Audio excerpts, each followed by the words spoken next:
নমস্কার। আপনারা অনেকেই জিজ্ঞাসা করেছেন রুদ্রাক্ষ নাকি গ্রহরত্ন কোনটা প্রতিকার হিসেবে বেশি কার্যকরী বা বেশি ফল দিতে সক্ষম। দেখুন, এভাবে কিন্তু এটাকে সরলভাবে উত্তর দেওয়া যায় না।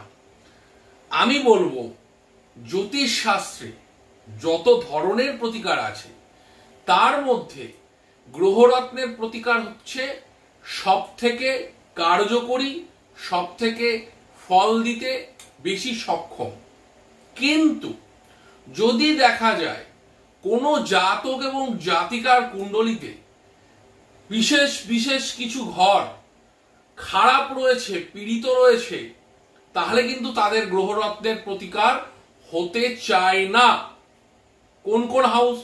যাদের ভাগ্যভাব বা নবম ভাব পীড়িত থাকে তাদের কিন্তু গ্রহরত্নের প্রতিকার হতে বাধা হয়, অথবা তারা গ্রহরত্ন ধারণ করলেও বহু ক্ষেত্রেই গ্রহরত্নর আংটিটি হারিয়ে যেতে পারে, খুলে যেতে পারে, পাথর ফেটে যেতে পারে, অথবা তার মনের থেকে এরকম চলে আসতে পারে যে এটা পরে কিছু হবে না, পড়ার কদিন বাদে সে খুলে রাখতে পারে। তাই ভাগ্যভাব যদি কারোর খারাপ থাকে তাহলে তাকে অতি অবশ্যই আগে রুদ্রাক্ষ ধারণ করাতে হবে। রুদ্রাক্ষ ধারণ করানোর পর তার ধীরে ধীরে ধীরে ধীরে সমস্যা কাটা শুরু হবে। তাই রুদ্রাক্ষ অতি উত্তম একটি প্রতিকার, সেটিও তার নির্দিষ্ট কার্যকারিতা আছে। সব রুদ্রাক্ষ সকলে পড়তে পারে না, কিন্তু অধিকাংশ রুদ্রাক্ষই কিন্তু প্রত্যেকে ধারণ করতে পারে।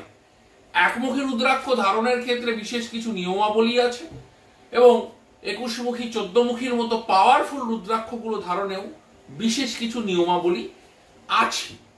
এবারে আসছি কোনটা তুলনামাফিক বেশি কাজ দিতে পারে, বেশি কার্যকরী। এখানে আমি আমার ব্যক্তিগত মত প্রকাশ করছি, আমার অভিজ্ঞতা এবং যেটুকু দেখেছি বা যেটুকু বুঝেছি তাতে আমি বলবো গ্রহরত্ন অনেকটাই উৎকৃষ্ট মানের প্রতিকার। যদি নবম ভাব ভালো থাকে তাহলে গ্রহরত্ন ব্যবহার করেই মানুষের সব থেকে ভালো প্রতিকার হয়। নমস্কার।